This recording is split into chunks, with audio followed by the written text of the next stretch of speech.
Nouveau bilan lecture et c'est parti.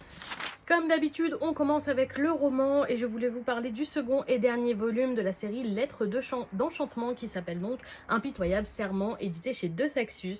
Le livre est absolument magnifique et j'avais eu un énorme coup de cœur pour le premier volume, Divine Rivalité. Donc j'avais très hâte de lire cette suite et fin que j'ai eu à Noël. Bon, j'arrive un peu tard, mais voilà. J'ai adoré, tout simplement. Le coup de cœur pour cette série est immense. J'ai adoré ce second volume, même si je pense avoir préféré le premier. Il y a presque que des bons points. Je crois que je n'ai pas de bémol à proposer pour ce titre. J'adore tout d'abord la plume que je trouve très belle, très poétique. C'est vraiment très joliment écrit et j'aime encore plus les lettres que nos personnages s'échangent. J'ai adoré l'univers avec des dieux, avec une histoire plutôt bien rédigée, un univers de fantasy complet, mais qui en même temps paraît assez réaliste. J'ai aussi beaucoup apprécié nos personnages et l'amnésie d'un des deux qui était plutôt déjà bien amené et en plus bien mené au fil du récit. J'ai trouvé que la lecture était tout aussi poignante que le premier volume avec des moments qui étaient vraiment très tristes et très touchants. Une belle critique de la guerre et de tout ce qui gravite autour.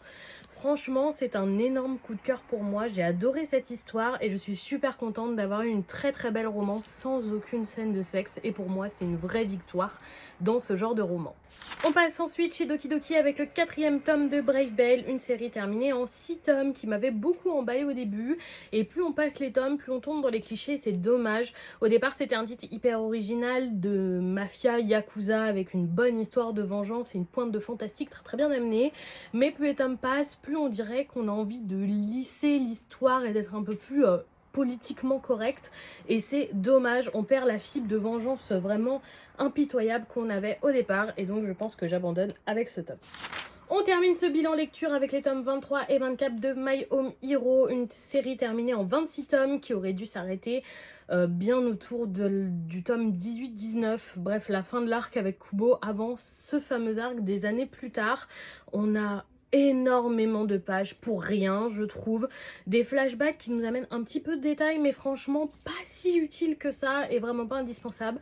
Je sais pas pourquoi l'auteur fait tirer sa série en long comme ça sur ces derniers tomes. J'ai vraiment une grosse incompréhension sur les choix qui sont faits au niveau du scénario. C'est pas très intéressant. Il y a quelques incohérences alors que jusqu'ici on n'en avait pas eu. C'est vraiment dommage.